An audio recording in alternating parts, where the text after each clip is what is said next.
Hey, welcome back. JR Weis coming at you with the journey of weight loss. How you guys doing?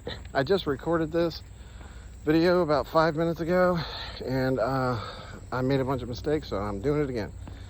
I've been behind today. I've only got a couple miles in, but trying to at least get to 10,000 steps. This week's been brutal on me. All right, I have got some topics for you guys today. Don't forget to like that, I'm saying this wrong. Don't forget to smash that like button and yada, yada, yada, whatever. Today's video is brought to you by My 2 Feet. My 2 Feet has been around since 1985. They've proven themselves to be responsible, dedicated, professional, ChatGPT, streaming certified, YouTube, this, there, certified, and I'm joking, so like, share, and subscribe. So, damn helicopter. Got some topics I want to talk to you guys about. The first one I saw, there was a lifeguard that was doing some kind of swimming thing up north on like Massachusetts or something, and he jumped into the water with one of these torpedo things that you can like swim around with in front of you, and he thought he got tangled up in a boat propeller or something, like the rope that's on it. Well, come to find out, he was being dragged by a great white shark, and it drug him for like 5 or 6 feet before he was able to get out of the harness of this thing and swim away. But man, let me tell you, if I was him, I would never even look at the ocean again. I would be gone. I've seen Jaws one too many times to be involved in any of that, and it's just no. Deathly afraid of sharks. Especially great whites. I know bull sharks are the worst ones, but man, that Jaws jumping on the back of that boat. Whew, smile, you son of a. Another one I saw was a angler was fishing off the shore in California, and he hooked like an 8-foot long great white shark, pulls this damn thing up on shore, goes and opens his mouth and sticks his hand right on inside to pull the hook out. What are you thinking? Why? No, I would have tossed that fishing pole right in the water. Nope, I'm gone. See ya. Have a nice day. Gone. Nope. So, alrighty, on to the next topic here. I've seen something on Yahoo a few times recently, and I swear I feel like the media is just pushing this to see where it'll go. Apparently, the summer hot topic going around right now is for men to carry designer purses. I have not witnessed this myself.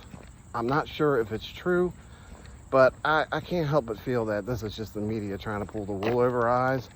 What do you guys think? Let me know in the comments. Would you carry a purse? I'm not. I mean, if you want to, that's up to you. I'm not doing it. I carry a computer bag. But I just, like, why does a man need to walk around with a Coach purse?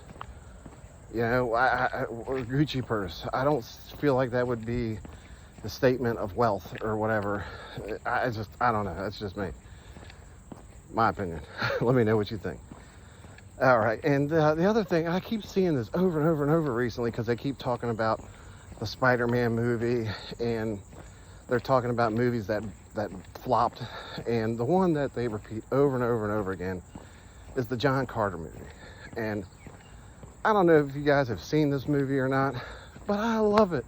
I've seen it 2 or 3 times. It's got a great storyline. The CGI is actually pretty good for the time, because I think it was like 2014 or something it came out. It's pretty damn good. So if you got 2 or 3 hours you want to kill one night, stream John Carter. It's not a bad movie. I'm telling you, you won't regret it. So, and the other one they say is terrible is Battleship. I didn't love the storyline, but it was a good movie. If you got a couple hours, check it out. Good movies, good actor. I don't care what they say. So, alrighty here. The other thing I saw was this guy got busted in a bakery in Alexandria, Virginia. It was like small mom and pop bakery. He had hid his iPhone in the bathroom and was recording women, men, children using the bathroom. Well, they just charged, or they just convicted him and gave him his sentence, and they only gave him 6 months. I'm telling you, that's just, there's something wrong with that. 6 months for that kind of crime, it just doesn't add up to me. Let me know what you think. Is that long enough? I mean, no, I think it should be like 10 years, not 6 months. Ugh, just wrong. Ugh. I can't believe that was his sentence. So, and I wanted to talk to you guys about this Depop thing. I did a short a couple days ago. It didn't get very many views, but I've been doing Depop for like 4 days, and I advertised a bunch of stuff that I was actually going to throw away. None of it's broken. It's just stuff I don't use anymore. Old hoodies, jeans. I've almost sold every single thing I had. I'm up like, I don't know, 50, 60 bucks. But this stuff has been sitting in a bag on a shelf for the last 3 or 4 months. And I just made 50, 60 bucks, and I'm probably going to make another 50, 60 more by the time I'm done with it. Check out Depop, man. It's awesome. You have to... I'm getting free boosts right now because I just signed up, but you can do a boost anytime to like advertise your stuff more frequently. So, I mean, hell, if I got to pay somebody, you don't pay them anything. You only pay when you sell something. But if I sell something for 10 bucks and I got to give them $1 of that, and it was just going to go in the trash anyways, I'm going to do it. So if you guys want to make a couple extra dollars, check it out. My kids have been doing it for the last few months. They've made tons of extra money. So, you got old clothes or something like that sitting in the closet, yeah, you have nothing to lose, So, give it a shot, guys. I'm not, Depop isn't paying me anything to say that. I'm surprised at the ease and the speed at which I've sold things. So, it's neat. Okay, got a couple police stories I'm going to talk about now. The first one occurred to this poor surgeon. Well, he kind of brought this on himself because he did some dumb things, but the way he's getting treated by the attorneys and the DA and all that right now is kind of wrong. So this surgeon, they had break-ins in his neighborhood, and apparently one night he heard some rustling outside, saw some flashlights, and suspected his house was being broken into. So he armed himself, went out the back door. They have this all on video, and he was poking around like, all right, I'm gonna scare this guy off. So he shoots his gun, I think, into the air. Well, come to find out, there was a couple cops about 100 yards or 50 yards away from him that he didn't see. They were standing on the street, and he couldn't see him because of the lights and everything. Well, they decided to return fire after he shot that one time, and they struck him like, I don't know, 2 or 3 times. I'm not sure.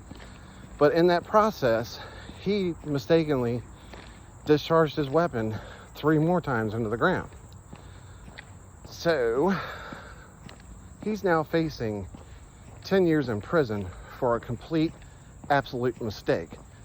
The judge has even come out and said, this is not the type of man we want to put in jail. He's a doctor, he's a surgeon. It was a mistake, it was an accident. But the DA or the attorney there will not offer him anything under 10 years or something like that. It's baffling, because a police warden who did something very similar, with the exception of discharging his firearm, he pointed a gun in a drunken rampage at the police. This all happened in the same town, and the county attorney or the attorney or the DA, they gave him probation, but they refused to give this doctor anything less than 10 years. It's disgusting. And I saw this on We the People You, so go check out his channel and see the full story. Very, very entertaining channel. The last one I'm going to talk about, I saw on Audit the Audit, and it has to do with a couple that was sleeping in their car in Florida in a public parking lot that was right off the public road. And somebody called in and said it was suspicious. So a cop came up and knocked on the window. And they didn't hear the knock at first because they were asleep. Well, she knocked louder, and when they rolled the window down, the husband got kind of lippy with her. I wouldn't say he was rude, but he wasn't nice. And she gave him the same, spiel. Got a call, being very blunt and nasty and rude to him.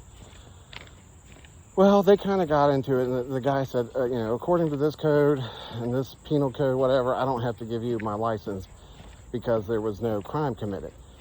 And the cop kept saying, yes, there was. You know, suspicious activity is a crime. And the guy said, explain it. No, we were just sleeping. We're more than happy to move. You know, let us be on our way. We'll go. Blah, blah, blah. She refused and you know, demanded their ID probably about a dozen times, if not more. The husband and wife requested a supervisor, but she wouldn't have it. And she arrested the husband, had 10 other cops come there, made this big, huge ordeal. And the poor guy ended up going to jail that night. And he was pleading with the supervisor, this is wrong, please don't do this to me, I have a clean record, we don't have a home, we're working, and you know, this is what we do, we're contractors, we sleep in our car because, you know, we don't have a home, but we do work. They had a home, but they didn't have money to afford a hotel because of how they were working. I think that's what how the story goes. And the supervisor just ignored what he had to say, and they arrested him. So the worst part about this story, though, is the cop must have gotten wind that this wasn't going to go well for her in court, and she decided not to show up to court. So the case was dropped and dismissed, but now they've opened themselves up to a big lawsuit for, you know, I forget the constitutional breach or whatever you want to call it that was broken there, but they have got a big lawsuit, and I'm confident that they'll win that one, and they will lose their qualified immunity because they're not trained properly, and that's what it boils down to. Told you guys time and time before, I'm not anti-police. I'm pro accountability. I'm not an auditor. I haven't, you know, I don't support it, but I do watch the content because I agree when it comes down to it, there needs to be accountability for these police officers. And that is an example of, you know, no accountability. And what I don't get about the previous story is when you know, you have an example of back in the blue with the police, with the prison warden that pointed a firearm and got probation. Meanwhile, this poor doctor is facing 10 years. I realize he discharged a firearm, which is completely different, but as I said, it was a terrible case of mistakes that just happened. He's going to have to face some kind of accountability for his actions, but I don't think it's right that the police warden or the prison warden got probation, and this poor guy is facing 10 years. So don't forget to like, share, and subscribe. Let me know your thoughts. And I will see you guys tomorrow. Have a good night. Bye.